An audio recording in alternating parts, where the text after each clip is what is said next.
எல்லாருக்கும் வணக்கம். இது சாய் சேனல். நான் ஜீவி.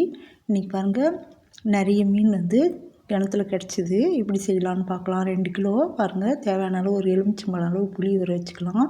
வெங்காயம், பூண்டு, சின்ன வெங்காயம், பெரிய வெங்காயம், பூண்டெல்லாம் பாருங்கள் எடுத்து வச்சுக்கின்னு முதல்ல பூண்டு நல்லா நசுக்கணும். 1 கிலோவுக்கு 3 பூண்டு அப்படி கணக்கில் வச்சு 2 கிலோவுக்கு 6 பூண்டு எடுத்து வச்சுருக்கேன். இது எல்லாத்தையும் மேல் தோல் எடுத்துகிட்டு கழுவிட்டு இந்த மாதிரி நசுக்கி வச்சுக்கலாம். எல்லா பூண்டையும் இது மாதிரி செய்கிறது தனி டேஸ்ட்டு. அதனால் நசுக்கி வச்சுக்கலாம் சின்ன உரலில் போட்டு. அதே மாதிரி வெங்காயமும் சின்ன வெங்காயத்தெல்லாம் உரிச்சிட்டு அதே மாதிரி பாருங்கள் இப்படி 1 2 நசுக்கி வச்சுக்கணும். அப்புறம் பெரிய வெங்காயத்தை இது மாதிரி கட் பண்ணி வச்சுக்கணும். குட்டி குட்டியாக கட் பண்ணணும். கட் பண்ணிவிட்டு இப்போ இது மூணோட தக்காளி இந்த தக்காளிலேருந்து ஒரு 6 தக்காளி எடுத்து போகிறேன். நான் 6 தக்காளி எடுத்து ரொம்ப குட்டி குட்டியாக கட் பண்ணி கையில் கொஞ்சம் பிசுக்கி விட்டுருக்கேன். நல்லா கொஞ்சம் கொலன்னு ஆகிற அளவுக்கு. அப்புறம் பச்சை மிளகா ஒரு 5 பச்சை மிளகா, கறிவேப்பிலை, கொத்தமல்லி பாருங்கள் என்னென்ன தேவைன்னு இதெல்லாம் எடுத்து வச்சாச்சு. இப்போ நம்ம குழம்பு செய்ய ஆரம்பிச்சிடலாம். இப்போது கடாய் இது ஒரு குண்டா பெருசாக எடுத்துக்கிட்டேன். ஏன்னா கடாய் கூட பத்தாது, நிறைய மீன் இருக்கிறதுனால நல்லா கலக்கவும் முடியாது. கலக்கினா கரைஞ்சிடும். அதனால் பெருசாக எடுத்து வச்சு நல்லெண்ணெய் ஊற்றிருக்கேன். அதில் நல்லெண்ணெய் ஒரு 2 டேபிள் ஸ்பூன் அளவுக்கு வச்சுருக்கேன். அப்புறம் கடுகு, வெந்தயம், கறிவேப்பிலை, பச்சை மிளகா, அதுக்கப்புறம் முதல்ல நம்ம நசுக்கி வச்ச பூண்டு, அதுக்கப்புறம் இது கறிவேப்பிலையெல்லாம் போட்டு நல்லா வதக்கணும். வதக்கிட்டப்புறம் உப்பு கொஞ்சமாக போட்டுக்கணும். அப்புறம் வெங்காயம் போட்டுக்கலாம். பாருங்கள், இதுக்கு வெங்காயம் முதல்ல கட் பண்ண வெங்காயத்தை போட்டுடலாம். ஏன்னா கட் பண்ண வெங்காயம் கொஞ்சம் வதங்கிறதுக்கு அதிக நேரம் ஆகும். அப்புறமா சின்ன வெங்காயம் சேர்த்துக்கலாம்.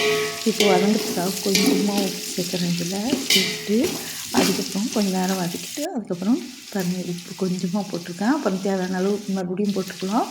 இப்போ அடுத்து சின்ன வெங்காயத்தை சேர்த்தாச்சு. இதையும் கொஞ்சம் நேரம் வதக்கி விட்டுட்டு அதுக்கப்புறம் நம்ம தக்காளி எடுத்து வச்சுக்கணும் இல்லையா, அதையும் போட்டு சேர்க்க போகிறோம். இப்போ பாருங்கள் வதங்கிட்டுருக்கு. மீன் குழம்பு மீனில் நிறைய சத்து இருக்குது. அதுவும் கிணத்து மீன் உயிரோடு எடுத்துகிட்டு க்ளீன் பண்ணி செய்கிறது நல்லா ஃப்ரெஷ்ஷாக இருந்ததுனால செம்ம டேஸ்ட்டாக இருக்கும். இது மாதிரி வாங்கி செஞ்சிங்கன்னா கடல் மீனை விட இது டேஸ்ட்டாக இருக்கும். பாருங்கள், இந்த தக்காளி போட்டாச்சு. இப்போது நல்லா கலக்கிட்டு இதையும் நல்லா வதங்கணும். எண்ணெய் கொஞ்சம் அதிகமாகவே ஊற்றிக்கணும். அப்போ தான் மீன் குழம்பு நல்லா டேஸ்ட்டாக இருக்கும். அப்புறம் நான் இந்த மிளகாத்தூளெல்லாம் எடுத்து வச்சுட்ருக்கேன். வீடியோ எடுக்கிறதுனால முதல்ல அளந்து வச்சுட்ருக்கேன். பாருங்கள், இப்போ உப்பு தேவையான அளவு போட்டுக்கிறோம். ஒரு 2 கிலோ மீன் இருக்கும். 2.5 கிலோ மீன் கிட்ட இருக்கும். ஒரு 2.5 ஸ்பூனு உப்பு போட்டாச்சு. முதல்ல வதங்கிறதுக்காக கொஞ்சம் போட்டேன், இப்போ கொஞ்சம். அப்புறம் மிளகாத்தூள் நம்ம வீட்டு மிளகாத்தூளே 6 ஸ்பூனு, தனி மிளகாத்தூள் 4 ஸ்பூனு, மஞ்சள் தூள் கொஞ்சம் ஒரு 2 ஸ்பூன் அளவுக்கு மஞ்சள் தூள் போட்டாச்சு. இப்போ வதக்கிட்டு எண்ணெயிலேயே இதெல்லாம் போட்டுட்டு அப்புறமா நம்ம புளி தண்ணி ஊற்றலாம். தண்ணி ஊற்றிட்டு போடுறதுக்கு முன்னாடி எண்ணெயில் போட்டால் கொஞ்சம் அந்த தண்ணி நல்லாயிருக்கும் வதங்கிறதுனால. பாருங்கள், தனி மிளகாத்தூளும் வீட்டு மிளகாத்தூளும் கலந்துட்டு தனி மிளகாத்தூள் 4 ஸ்பூனும் வீட்டு மிளகாத்தூள் 6 ஸ்பூனும் போட்டுட்டேன். பாருங்கள், நல்லா வதக்கி விடணும். கொஞ்சம் நேரம் வதங்கிட்ட அப்புறம் அந்த புளி ஒரு வச்சுருக்கோம் இல்லையா, அதுக்கு அரைச்சி வச்சுருக்கேன், அதை ஊற்ற போகிறோம். ஊற்றிட்டு கொதிக்க விடணும். கொதிச்சிட்ட அப்புறம் தான் நம்ம மீன் போட போகிறோம். அதனால் நல்லா கலக்கிடணும். கலக்கிட்டே இருக்கணும். இந்த மிளகாத்தூளெல்லாம் போட்ட அப்புறம் இல்லைன்னா அடியில் பிடிச்சிக்கும். அதனால் இப்போ நம்ம கவனமாக கலக்கிட்டே இருக்கணும். கலக்கிட்ட அப்புறம் நல்லா கலங்கிடுச்சு. இப்போ நான் தனியாக தூள் போடுறேன். மிளகாத்தூள் எவ்வளோ போடுறோமோ அதே அளவுக்கு தனியாத்தூளும் போடணும். 10 ஸ்பூன் டீஸ்பூன் 10 டீஸ்பூனு மிளகாத்தூளும் 10 டீஸ்பூனு, இதுவும் 10, 2 கிலோவுக்கு 10 போட்டுருக்கேன். அப்புறம் பார்த்திங்கன்னா இப்போ நம்ம தண்ணியும் தேவையான அளவு ஊற்றிக்கலாம். முதல்ல புளி தண்ணி ஊற்றிட்டு அப்புறமா தண்ணி வாங்கி ஊற்றிக்கலாம். பாருங்கள், நல்லா வதங்கிடுச்சு. இப்போ ஊற்றலாம் தண்ணியை. பாருங்கள், இப்போ புளி தண்ணி ஊற்ற போகிறேன். நான் புளி தண்ணி கரைச்சி வச்சுருந்தேன், அதை ஊற்றியாச்சு. அப்புறம் நல்லா கலக்கி விட்டுட்டு இப்போ நம்ம தேவையான அளவு தண்ணி ஊற்றிக்கலாம். புளி தண்ணி ஊற்றின உடனே தண்ணி ஊற்றிக்கலாம். ஊற்றிட்டு போட்டு கொஞ்சம் நேரம் மூடி வச்சுட்டா நல்லா கொதிச்சிடும். ஒரு 2 நிமிஷம் வச்சாலும் நல்லா கொதிச்சிடும். அப்புறம் பாருங்கள், இந்த மீனெல்லாம் எடுத்து போட்டேன். இப்போ 2 நிமிஷம் க்ளோஸ் பண்ணி வச்சிடலாம். 2 நிமிஷம் போதும்.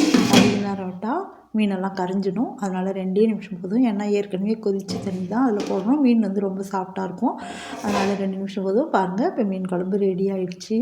அப்புறம் பூண்டோட ஒரு துண்டு இஞ்சி போட்டேன். அதை நான் சொல்ல மறந்துட்டேன். அதனால் இப்போ சொல்கிறேன். பூண்டு நசுக்கும் போதே இஞ்சி ஒரு துண்டு அதில் கொஞ்சமாக போட்டால் போதும். மட்டன் குழம்பு அளவுக்கு நிறையெல்லாம் போடக்கூடாது. கொஞ்சமாக ஒரே துண்டு பூண்டுலேயே சேர்த்து நசுக்கி போட்டேன். மீன் குழம்புக்கு இஞ்சி போடலைன்னா கூட பரவாயில்ல, அப்படியே கூட செய்யலாம்.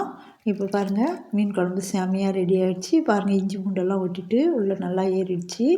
சாறு நல்லாயிருக்கும். செமையாக சாப்பிட்டு பாருங்கள். நான் சாப்பிட்டு பார்த்தேன், செம்ம டேஸ்ட்டாக இருக்குது. பாருங்கள், கலர்ஃபுல்லாக பார்க்கும்போதே எச்சி வருது. இது சாதம், இட்லி, தோசை இதுக்கு சாப்பிட்லாம்.